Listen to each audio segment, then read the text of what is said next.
I'm Maria Menounos, and you're tuned in to AfterBuzz TV, the ESPN of TV talk. Now, let the buzz begin.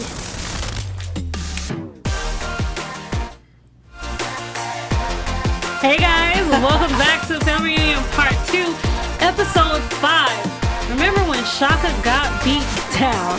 Now, I am so happy to be back. I am your host, Jade Jones, and I'm so happy to be back here with you guys for Part 2 of Season 1. And I am not doing this by myself. I am with the lovely Miss Regina Cole. She's an amazing host here at AfterBuzz TV, and she knows some of the writers and the creator of Family Reunion. How are you feeling? Thank you, Shay, and I'm going to throw that right back at you. Aww. You're an amazing host and as lovely as ever. It's a joy working with you. Oh, so nice. I feel so loved on a Sunday. Okay, so guys, we're going to get into this episode because it literally actually was one of my favorites because it paid homage to one of the best martial arts movie I watched growing up, The Last Dragon. Yeah. Okay. And I love The Last Dragon. There's something so wrong with me for how much I love this movie. So after this after show, if you want to watch it, I believe it is still on Netflix. So check it out. Okay. But stay tuned for what we have to talk about because we're talking about Shaka taking on Taekwondo. We have Jade's babysitting antics and just the learning of what it actually means not to give up on something unless you gave it your all. Because I think that was one of the bigger themes of this episode particularly. So let's get into it. Like Shaka and Elvis are coming from a movie and they end up connecting with a little kid named Bruce. A bully. Yeah, we'll call him a bully. A bully named Bruce. And Shaka, quotes unquote, scuffs his, shoes. But it was funny because he had a valid point. Like, how can you tell I scuffed your shoes if you already have scuffs on them? That was a valid, Which question. was kind of an insult, and that led to the bully being more upset because he looked at his shoes. Yeah, and he tried to get Shaka shoes. Yeah. And then Shaka was just it's like the general question, like, you and what army is going to take my shoes?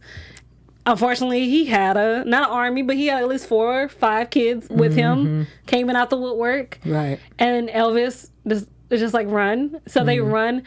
And Shaka got some moves, though. Oh, yeah. Like, he must do some gymnastics. The actor who plays Shaka, Isaiah, he actually does parkour. Okay. That's one of his hobbies he does when he's not acting. He loves parkour. So I love the fact that they actually also use that in this episode to really highlight that. I think I'm pretty sure that was him doing every single last flip, roll, move, everything. I'm pretty sure that was him.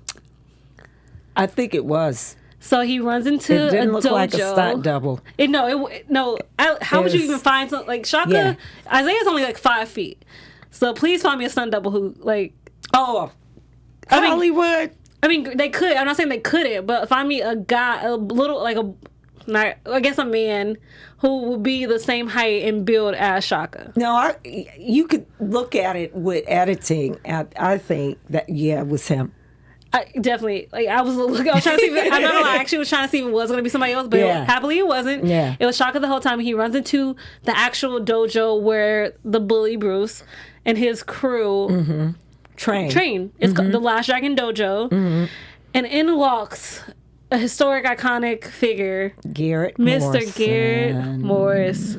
So, oh my gosh, how about some background on Garrett Morrison for those folks out there who wouldn't know, younger people. Yeah, younger. If your parent has not made you watch the Jamie Foxx show.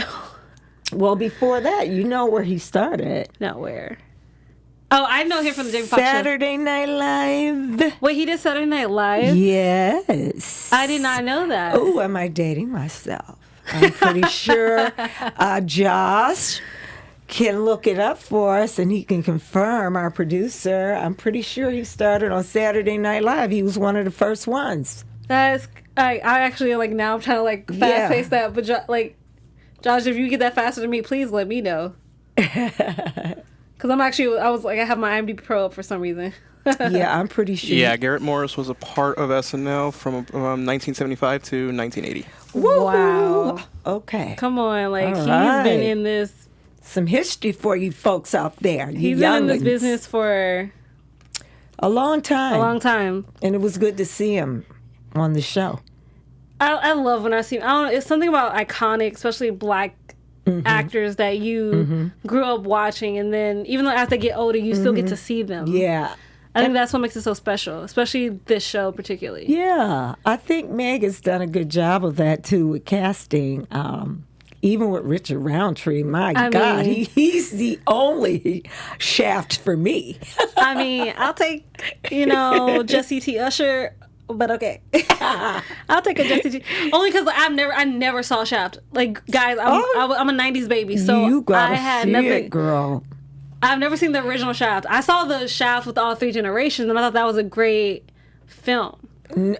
Because of the three generations that were a part of it and what it stood for, and watching, like, I also think it could also be in the same sense of being symmetry to this episode about what it takes to be a man, like versus obviously because we learned something new about Jeb. Jeb used to be a part of this dojo. He started it with the sensei. I'm not Shunju. Shunja. I hope I just said the Gary Morris's character correct, but. I think that's a very parallel thing for everything. Like what it takes to be a man now versus what it was like when Jeb was a young boy, because he wasn't always a preacher. He says, right. Obviously, we learned that even when Daniel had to give his grandfather's watch to the pawn guy, and. That blind went down. You don't know what happened, but I'm pretty sure you can guess. So the fact that he actually had training just shows that, okay, wow, you actually had a different life. And now we're learning about it. Yeah. And his grandson was really, I think, and very touched and impressed by it. But he learned an important lesson, too. Definitely, because Shaka, he convinces his mom and dad to let him try it out for a day. And obviously, if it doesn't work out, cool. But also, I think the best part about taking Taekwondo or karate or any other martial arts art, because it definitely is art, is the fact that you're learning discipline and responsibility and humility. Because there are going to be times when you don't win. You will get knocked down. So do you think that parents should definitely prepare their kid for being able to defend themselves from bullies and that kind of thing? Me personally, I don't think it would hurt. I mean, granted, I wasn't afforded that where I grew up. But granted, I grew up in the projects. However, I also still know how to fight. You grew up in the projects and you never had a fight? Nobody chased you off? No, I've had to fight. No, I'm saying okay. That's how I learned to fight. But either the streets are going to teach you how to fight. Okay. Or, you're going to go into a dojo or a classroom situation to learn how to defend yourself properly. But also, I never liked to fight. I never did growing up. I can see the point of it, but I just don't personally see the point of it. Yeah. But it's good to know how to do. I can defend myself. Know how to pop the earrings or whatever you need to do. I mean, also, one of my things to graduate from college is because I took combat in college. So I had to... practice, but even if it seems fake, quote unquote, to other people, I still know how to parry and protect myself when I need to. Y'all heard that. Don't come for me. Don't let the niceness fool you. I always say. However, so obviously Shaka fights Bruce in his first time sparring in this new dojo, and there's no padding. This is a real life sparring session, and it's just like it's going to be in a real competition you go to. And he gets hurt a little badly. So when he gets home, Coco's very mama bear. She's like, who's going to die today? Like any mother would, obviously. Who put your hands on my son? But at the same time, Jeb is the one that convinces both Coco and Mose that he needs to go back. Right. Because it doesn't matter how many times you give up. I mean, how many times you get knocked down. What's important is you get back up. Right. And the only way, and for Shaka, it's like, he told Shaka, if you want to quit, you can do that. However, you're going to go back because you didn't give your best. Try first. If you did your best and you gave it your best and then you quit, okay, I can understand and I won't say another word about it. Right. But Shaka actually realized, okay, I understand to myself, I didn't give myself the opportunity to actually realize what I could really do, what was my potential. Because even in past episodes, we always talk about how Shaka is a quitter. Like, he never, quote unquote, finishes anything. But I think that's also something Taekwondo, I think, was the one thing he actually didn't quit. It was something he stuck to.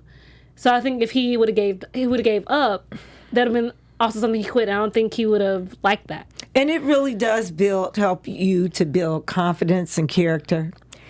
And, I just think that when I was growing up, if you faced any kind of confrontation with the bully or something and you run home to your parents crying and boo-hooing, your parents, the first thing, well, mine did, well, I know the people I grew up with. Your parents would be like, you are going back to school, to my room, and you will beat that person down or you will definitely stand up to them, because if you come back here crying to me, you're going to get a beat down from me. Wow. So, yeah. So it's like you went back. Whether you had to grab your buddies or your older brothers and sisters, you had a game plan to not back down from that bully. Yeah. Even if you hit them first and you ran all the way home, you got that punch. You gotta lick You it. got that first punch. For me, my parents were more we don't want you to fight, but don't be the first to start it. Yeah.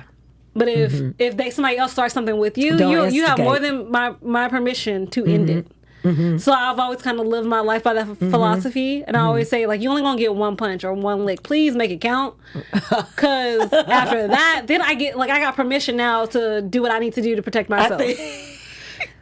A lot of memories coming back. Like, huh? no, I mean, really, for me, I was more bullied in high school too. Yeah. But I didn't really like to fight. I was more of a like throwing words back at you than anything Yeah. else. I've only gotten like maybe 3-4 fights in my life where actually are physical fights. Yeah. So, and most of them were literally me defending myself. Exactly. I'm more of it was so funny. I got the best advice ever. Like, if somebody's coming at you, just smile in their face, because that's going to make them even more mad. And To want to fight you. True, but like, for me, it was like the best advice ever, because like while you're getting frustrated and you're spending so much energy, I'm just smiling in your face, and it feels so good, because I don't know why you're upset now. Like, I'm just sitting here smiling. I'm not saying one word to you, but somehow my smile upsets you. Why does my smile upset you? Because you're not giving in to the fear. That's why.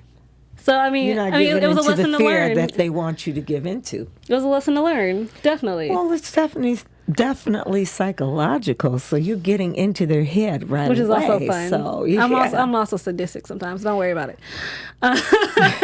Especially in high school, I was a little like, I love a little psychological warfare. It's fun. That's just me. But I'm glad they let him go back. I'm glad Jeb talked him into doing it. And Coco and Mose agreed to let him do it, because at the end of the day, it really paid off, I think. Definitely. I mean, because even though he didn't necessarily win the fight, he won the respect. And I think the reason Bruce was a bully, we could say, was because he felt that Shaka was like more entitled or soft. But like, if you can take a punch, like, you get a lot more respect than if you run away from it. Yeah, and so the other thing too is that I just think it helps you to gain that respect from that other person.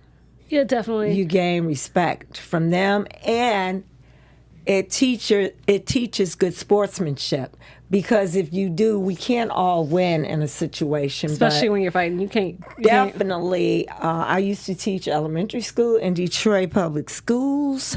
So, and so a lot of fights, but I always with the kids, bullying and that kind of thing. So I'm always trying to talk kids out of that and do conflict resolution, that you don't have to go the physical route. You can talk it out, like you say, the mental aspect of it, because it's nothing worse than a bully. I can't stand a bully. She can't stand a bully.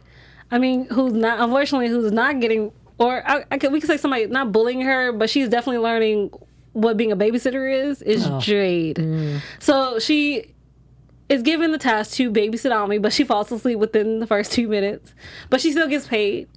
And so she has to pay Ami and Madea hush money, basically, to keep it quiet so she can raise her money so she can go to the Childish Gambino concert. You know, she wants VIP tickets. She wants a new outfit. She wants, you know, to tip the Lyft driver if he's cute. She's a princess. But I respect the fact that she actually kind of wanted to get the money for it and not ask her parents. I actually appreciated that. But then when you try to deal with 12 kids in your house, yeah, you, that's a task. Yeah. And she finds out she's not up for it. So she asks Madea to come save her. Yeah. And Madea does. And she sends everybody home, and you know, then she actually sits down, like you said, with Ami and with Mason, who is played by Tia's son, Cree, which I just thought was, like, she was like, you get it from your mom. I was like, yeah, son, you do. Yeah, get it from your mama, because your mama right there. Yeah. I loved it. It was a surprise. I wasn't expecting to see Cree. Yeah. So, like, the fact that, you know, he was in the episode, he was, like, engaging with Jordan's character Ami, and we got to kind of just see like what that is, and find out that, you know, Mason and Ami have a crush on each other, but they obviously don't realize that because they're like 8. Yeah, they don't realize what it is, but they like each other and they're friends. Yeah, that happens. It happens. I just don't. To me, I don't need the focus of 8-year-olds having a crush on each other. You know mean, what it I'm happens. saying? It happens when you're like 8 or so. Like you it get your happens first in crush. kindergarten. Are you kidding me? Like it happens when you get your little first crush, and you're like, you annoy that person, or like the things that annoy me about you is the things I want to hear the most from you. And obviously, because you're so young, you don't recognize the signs of what that actually is. Right. But I like the fact that Jay was just like, why don't you just accept what you like about each other? And she's one. I mean, talk. You accept what you like about each other, and you know you'd be better friends. And then Ami is just like, yeah, he's my friend, and he's like, oh, I am. Like he liked that. And they went outside and played, and I like the little moment her and Madea had at the end. Yeah. Even though she is now no longer trying to go to the Childish Gambino concert, she can't do nothing more with children. She is done. Well, she's getting a good lesson in life. Living in her grandparents' home. She's getting a lot of wisdom. You know, her mom is her mom and will always be. But Madea is, like I said, that voice of wisdom. So that's just something that she just needs to fill herself up with, you know, with your grandparents, because, you know, they're older. But they've experienced life, so it's always good to get some good wisdom and advice. Definitely, especially from Black families where like traditions and culture is passed down. Like if like, especially if someone in your family dies or something, you don't know. Like you had a cousin who could like help with within the Black Panther movement or this and the other. I think that's what I love so much about family reunion, like passing down the things you've learned. And giving it, and telling your grandchildren. Yeah, it's a great show. As far as showing the dynamics of different generations, and then the old school versus new school, the lessons that are learned from that. So every show, there is a lesson to be learned, and so that's the beauty of it. Definitely. And we're going to get into our quick special segment of the best, our favorite, Madea saying, because we all need wisdom like this in our lives. Yes.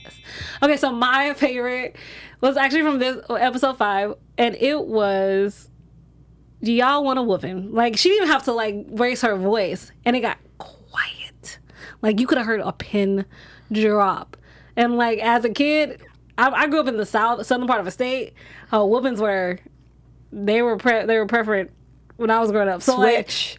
Like, the switches were a thing, and if you leave a comment and you want to know what a switch is, I will respond to you with what it is, because we don't have enough time for me to explain to you what a switch is. People out there know what a switch is, y'all. Come on. I don't have enough time to explain to you what a switch is. But Miss Regina, what was your favorite Madea saying? Everything. With all her wisdom. I mean, you know, she's just so smart and so wise about everything. So I just enjoy hearing her just give all of her wisdom and her advice. Sometimes she's out of line, though, especially when she's on Coco. I mean, a little bit. You know, she doesn't want to let go of her baby boy. But, like, he's a grown man. But I will say that she does throw the whooping you want a whooping out a lot. She does.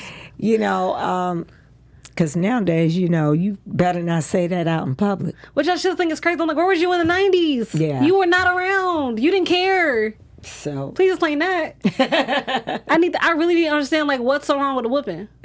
Oh, nowadays people take it to an extreme, and they, you know, some do, some don't. Some people take it to a point where it's child abuse. Yeah. You know? Those, you can send them to go. But guys, before we get like even more Yeah. into that topic, because there's a lot we could really get into on that one. We'll have to have another segment on that. Because that's a talk, especially when it was the kid was here. She was not with us today, but we miss her. She'll be back with us soon. Yes. Miss Regina, you want to tell people where they can find you? At Regina Coast, guys, on Instagram and also on Twitter. Thank you. And you guys can find me at Real Shay Jones on Twitter and Instagram. You can also find me on Disney News Weekly on Popcorn Talk. And see you guys later. Rest in peace, Kobe. Bye. Our founder, Kevin Undergaro, and me, Maria Menounos, would like to thank you for tuning in to AfterBuzz TV. Remember, we're not just the first, we're the biggest in the world, and we're the only destination for all your favorite TV shows. Whatever you crave, we've got it. So go to AfterBuzzTV.com and check out our lineup. Buzz you later. The views expressed herein are those of the hosts only and do not necessarily reflect the views of AfterBuzz TV or its owners or principals.